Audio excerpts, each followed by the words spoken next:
Every day, hundreds of thousands of such parcels are delivered in the country. In the past, it took days to arrive and usually they are very expensive.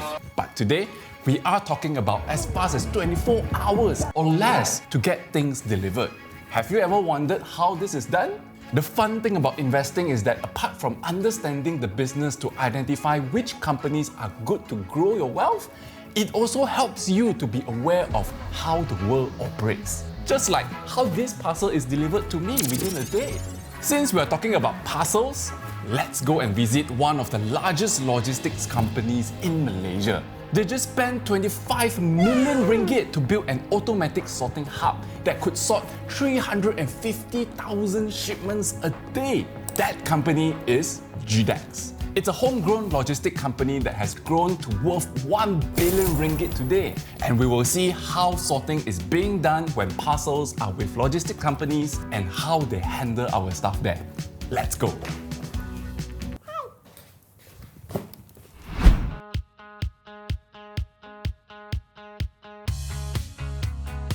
Wow, see, so top 4 of them give us a fan for the site visit some more because it's really very hot right here. Hi, Frankie. I'm Manchun. Manchun. I'm head of the asset and property management, currently overseeing the facility and equipment maintenance here. Welcome to GDEX Autohub. So this Autohub was launched by our Minister Ahmad Fahmi Fadil on the 30th of May. So we start operating on end of May onwards up until now, which makes it around 9 months. We are expecting we can cater 300 to 350,000 pieces per day, sorting capacity. This is Zone A and Zone B unloading bay. So Zone B is more to the cross-border shipments where they directly lodge in. And this is the Zone A unloading where we unload our own local pickups. So these are our local shipments and this is our international cross-border shipments. These are the local shipments that we pick up from the whole Malaysia, including East Malaysia, that comes to our centralized hub. And then we will do the sorting and go to the destination branches accordingly for the last mile delivery. For our cross-border shipment, it is with their own airway bills, their own format and things. We need to translate all this into our machine readables format. So that is why there is an additional process here where we need to weigh, we need to scan the airway bill and we need to print a sticker. How do you scan? Because not necessarily every parcel will be like so beautiful. Place like the this, camera is designed so that within that illumination space, it will be able to capture the image and the weights. So over here, like I say, you will have a sticker, additional sticker that our machine later are able to read and sort automatically. So basically, like I say, but of course, the arranging and consolidation, everything out to the branches will still be manual because it's a very labor-heavy job.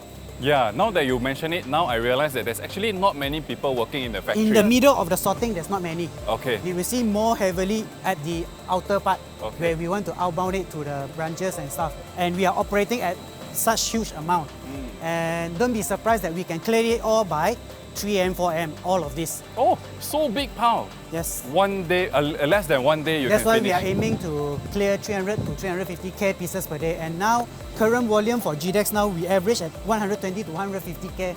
So we have half a capacity more to reach. Wow, this looks like the airport security it's scan machine. Some sort of that technique. So X-ray also, I suppose, right? Because you cover it up like this. Over here, there's no X-ray. For the outbound to the East Malaysia, we will have X-ray that later we will go and visit. This is a telescopic conveyor where you can see that we can extend and retract. So the telescopic conveyor will transport it halfway and we will just unload it first. It's all about efficiency now. So we have 6 loading bays and it is equipped with our DWS machine. DWS machine stands for dimensioning, weighing and scanning. So when you unload the parcel here, you will get dimensioning, length, width, height. You will get weight and you will get the barcode CN. That's why you will get all the trackings in the system. This is what you call efficiency. How much is one machine like this? Oh, am I privileged to divulge it? So like I mentioned, that zone is for the cross-border where the peak hours is usually now. They come in from the custom and everything is coming in every morning. So why is it here there are not much load yet? Because our local pickups are starting like in the morning, like let's say for example in Kedah and Penang, they are picking up parcels and then they consolidate in branches and they will travel back here, let's say from Kedah to here, it's like a 4 to 5 hours. So you will reach here around 9 to 12 AM period. So you will see the place congested and at peak at those timing. So this place is open 24/7 non-stop? I mean theoretically 24/7, but we operate 20 hours.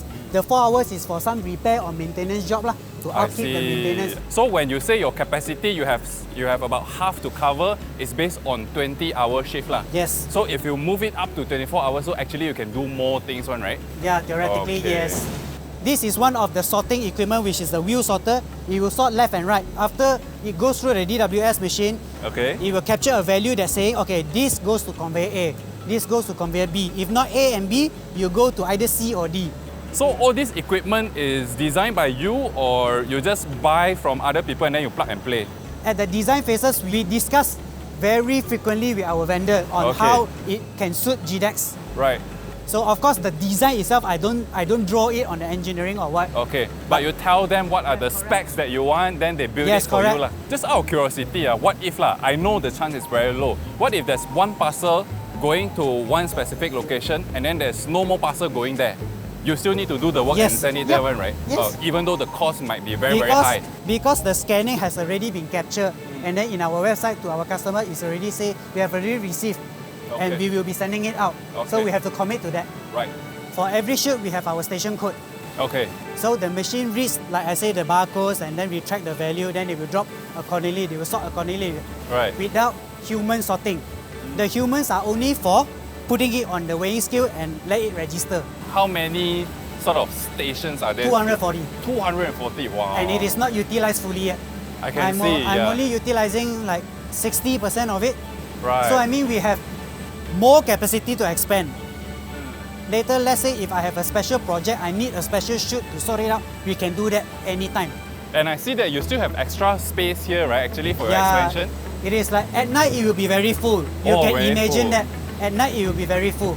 So basically this is a cross-belt sorter where I say this is the second main feature that we consolidate all the small parcels into one bag and then it will be transferred to our outbound area compared to our old manual, like I say 300 plus people, because we need to scan each pieces. Correct. So with this technology, when they consolidate into one bag, let's say one bag easily have 20 to 30 pieces, we only scan once instead of scanning 30 times.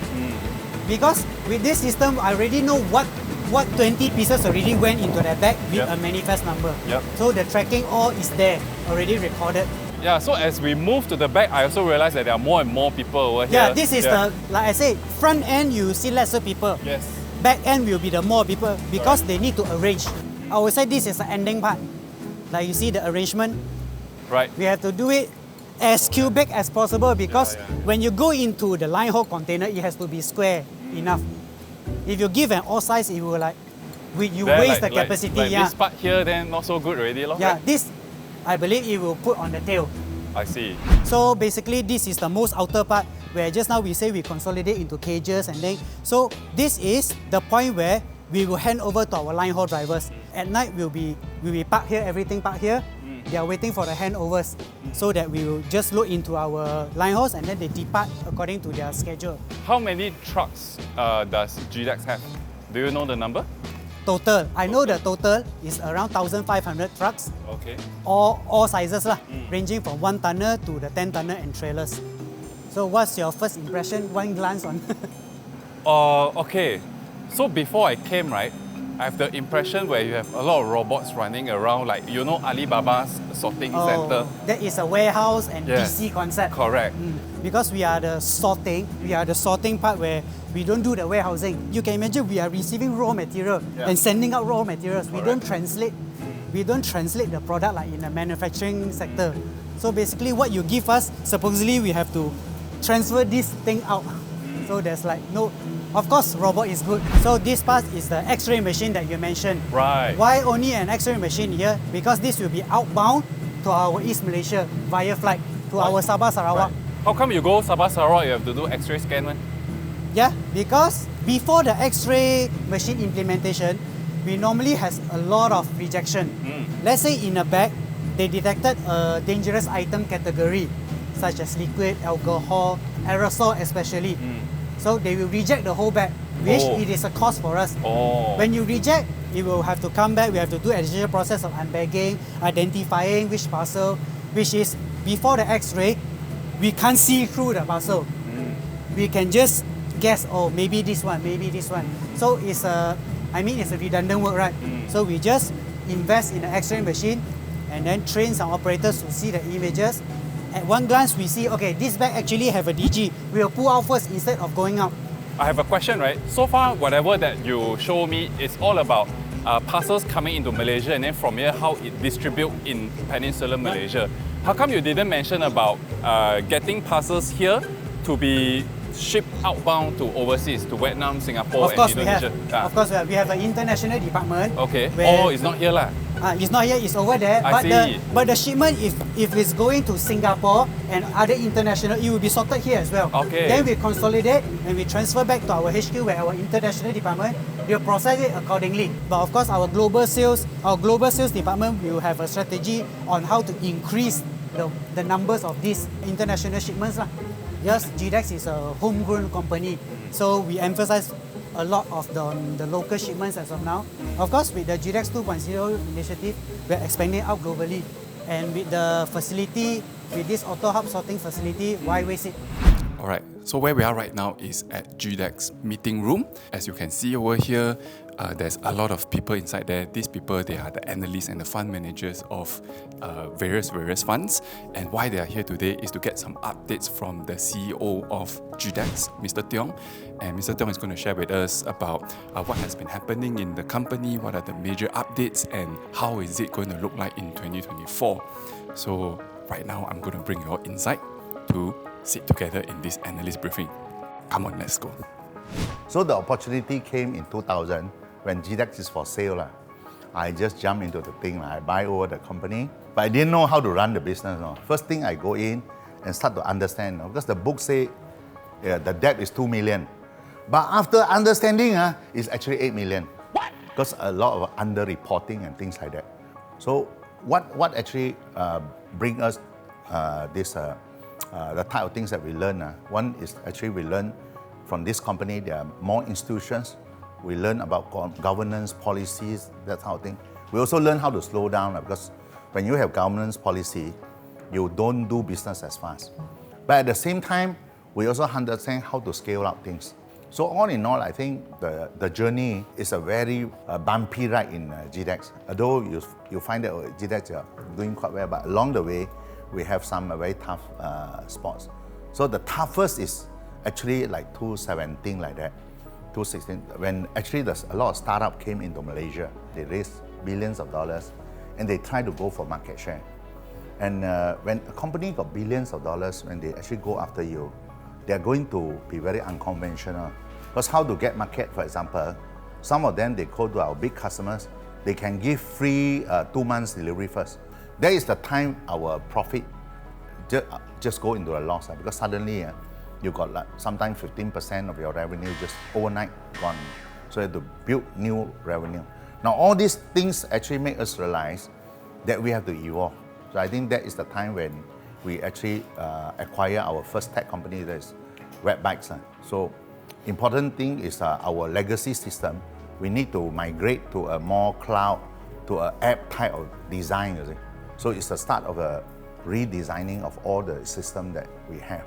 So of course, last year you also start to notice we actually start to invest in some of the other tech type of thing. So it actually make sure that we have a better ecosystem to actually be ahead of the curve again. This is my introduction of GDEX. Yeah, thank you. Good afternoon and good evening, everyone. Again, to introduce myself, my name is Edmund.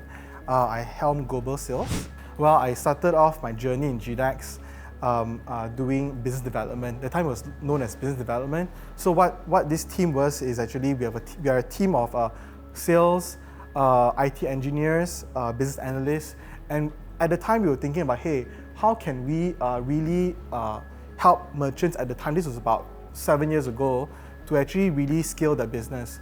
We thought very hard, and what we came up was MyGDEX. So MyGDEX is an online shipping platform. So it basically helps merchants to deliver their goods faster and more efficient, no errors. Together as a team, we created it, and at the time it was only having about 100 merchants or so. So fast forward now, basically we grew from a revenue of, let's say, a few thousand a month. Now we're talking about over $1 million a month with over 60,000 merchants. So that's a journey that we did together as a team. So what else do we think of? We talk about merchants, we need to have the entire experience for both merchants and receivers. So then we came up with a Poodle network, which is called POP in GDEX. So what is POP? POP is basically, you are a merchant, you can drop off your parcels, or let's say you're a receiver, you're not at home, you can basically collect your parcels from these Poodle points. At the time, again, we had a network of 100 branches. So we were up against bigger competitors, the red color, the yellow color, right? So they had an advantage because why? They are basically a national courier. They have thousands of outlets. But so how do we actually combat that? We actually have this POP program. We have a lot of partners that together with us, and today, fast forward, we have 4,700 outlets across Malaysia, and we're still growing. Our partners includes 7-Eleven, includes Apro Pharmacy and other big brands. It also includes mom and pop shops. Just 3 months ago, we're talking about global business development.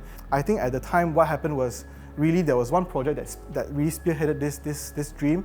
We call it a Saudi project. Basically, in Malaysia, there's a lot of Muslim population that does Hajj and basically have to do their pilgrimage, right? So during the Hajj time, they have to buy a lot of their goods, and those excess goods they couldn't bring back with them. So what they do is they want a courier company that is able to pick up from Saudi and then do the air freight and import back and deliver to their homes. So that's called excess baggage service that we did last year. And basically with MyGDEX, it only took 2 months.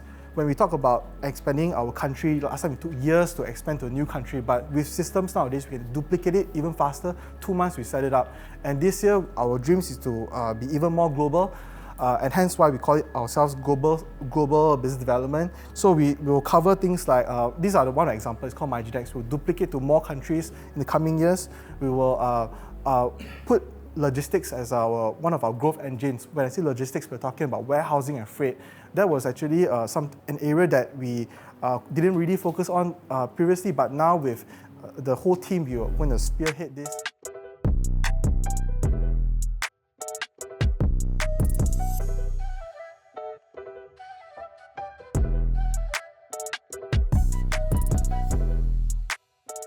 Alright, there you have it. There's a walkthrough of an analyst briefing.